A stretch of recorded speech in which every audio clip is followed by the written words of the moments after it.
If I was to start my natural hair journey all over again, I mean from scratch, here are 5 things I would do differently, and you too can do this, especially if you're a beginner. You don't know how to navigate your way around taking care of your hair, what to do, how to properly care for your hair, and all that. Starting your natural hair journey can be very exciting, but let's be real. Those first couple of months can be a real guessing game. You are either dealing with learning your hair texture, shrinkage, and probably way too many product options to choose from. So if you're feeling overwhelmed, don't worry. I've been there. And so in today's video, I'm breaking down 5 essential rules you should follow during your first few months to set yourself up for a long term of health and growth. And these are also some of the things I would do differently if I were to start my hair journey all over again. Now stick around for rule number 5, because that is one general, I find that to be a general mistake that a lot of beginners make that stalls their hair growth. So yeah, welcome back to my channel. If you're just seeing my face for the first time, my name is Joy, and thank you guys for joining me on today's video. Here we are all about making natural hair as simple and sustainable as possible. So if you're new here, make sure you do well to hit the subscribe button to join the family. Now let's get right into the video. Rule number 1, prioritize moisture over everything. Guys, moisture is everything.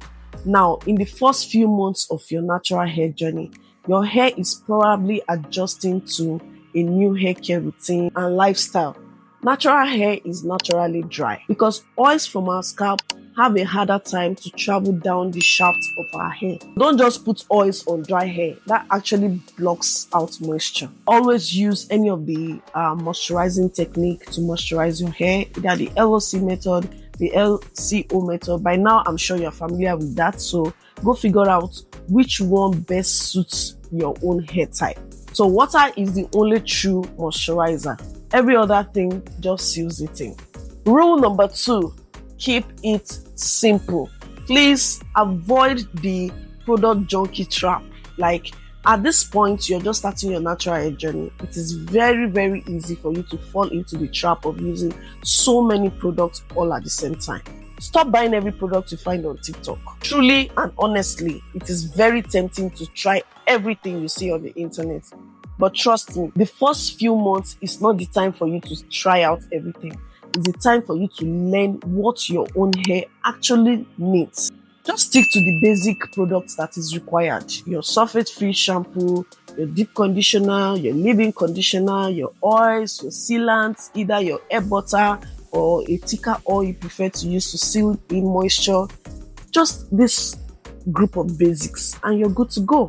And then try to give your product at least a 1 month grace period to see if it actually works for you or not before changing into something else. Trust me, your hair and your bank account will thank you for that. Rule number 3, low manipulation is key. This is all about getting your hands off of your hair as much as possible. I know you want to style your hair, you want to touch it, you want to constantly do length check to see how far your hair have grown every single day, but constant manipulation will only lead to breakage. During this phase, lean more into protective styles like braids, twists, cornrows, or even a loose puff. Trust me, the less you comb and put your hands on your hair, the more length retention you get. Rule number 4, document the journey. Take photos every single month. Trust me on this, because there are going to be days where you feel like your hair is not even moving, like it's not growing, nothing is changing. And it's very easy for you at that moment to feel frustrated, like all your efforts are put to waste, like nothing is working, which is a phase that almost everyone goes through, because I get that a lot. Like, I've done this, I've done that, and nothing seems to be working. And most of the time, your hair is actually growing, but because our hair shrinks a lot, it's not really visible unless maybe you straighten it or you stretch it out to see the actual length of your hair. So sometimes a waist length hair can be looking like a shoulder length hair. You can't really see that visible length. with just your physical eyes. So sometimes it is very good. I do it a lot. I have pictures of when I started my hair journey. I have pictures of comparing my growth, after a couple of months, so that I can really see that, okay, my hair is actually growing, regardless of the shrinkage, regardless of the way my hair appears to be sometimes, my hair is actually growing. So looking back at those photos you've taken is sort of a way to keep yourself motivated. Then you get to see the progress in the length and the thickness of your hair. And truly, that's something you will miss out on just by looking at your physical mirror. You won't really see it unless you take pictures, try to see the true length of your hair at least every couple of months.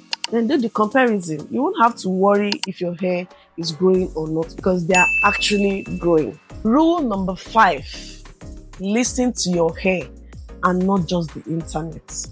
This part, I'm sure a lot of you will agree with me. It shakes up a lot of people. I know. There are lots of information, helpful information at that, on the internet. But then, stop comparing your hair to natural hair influencers. Your hair density, your hair texture, your hair porosity, your coil patterns, they are unique to you and you alone. If a miracle hair product or hair mask your favorite natural hair influencer uses and it works for them, but when you use it, it makes your hair feel like straw, stop using it. It's as simple as that. Don't force it. So those first few months in your natural hair journey are the months where you use to study your own hair. Learn your hair language, how it behaves, how it responds to moisture, to the weather, to products that you apply on it. I know it's very easy to get carried away because of all the products that are being advertised on the internet. But believe me, you don't need all that if you're just starting on your natural hair journey. So stick to what is basic, the things that I've mentioned. There are several leave-in conditioners, there are several deep conditioners. Figure out the one that works for you. Now, here is a bonus tip that I think a lot of people miss a lot. And I want to add this to this rule number 5. Whatever product you're trying to get for your hair, please, especially as a beginner, in fact, everyone, whether you're a beginner, you're an expert, of course, as an expert, you should be able to know this part I'm trying to talk about. But for beginners, please try as much as possible to study the ingredients of the products you're trying to put on your hair. Please. A lot of us just see products and we just take it and slam onto our hair, not minding if there are ingredients that are harmful to your hair, found in that product. So you want to make sure that you're testing out a product first by looking at the ingredients. Now, when I started my hair journey, I wasn't doing that. The only thing I was doing at the time was looking for natural ingredients, Ayurvedic herbs in my product. Once I found that, I was good to go. I knew that this product was good for me, even though I didn't know the other ingredients in the product. But no, there are other chemical names that are included in your product label that you don't even know about. You don't know what they mean. This is one way formulators or people use to confuse you. What you need to do is to ask Google. You have Google as your friend.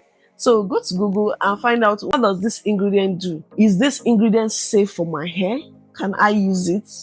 That is what you need to be asking. I started doing that, more recently. Anytime I want to get a product, I have to look at the ingredients first. That's the first thing that tells me if I need to buy that product or not. Before I even buy it, I'm checking the ingredients at the store. This is very important because there are lots of products out there that are ruining people's hair, making your hair to dry out, and you don't know that your product is the problem. Make sure that your ingredients are safe for you to use. So ladies, the first couple of months in your natural hair journey is a very crucial and very, very important one. It goes by faster than you think. And if you follow these 5 rules, you would have set up a solid foundation on which your hair will thrive for years to come. And by the time you get to 1 year, 2 years into your natural hair journey, you would have mastered your hair so well and also learned the art of growing a healthy natural hair. Let me know in the comment section, what month are you right now or year are you in right now in your natural hair journey, and which of these months were the toughest for you? If you've learned anything from this video, do well to like, share, and subscribe to join the family if you're yet to do so.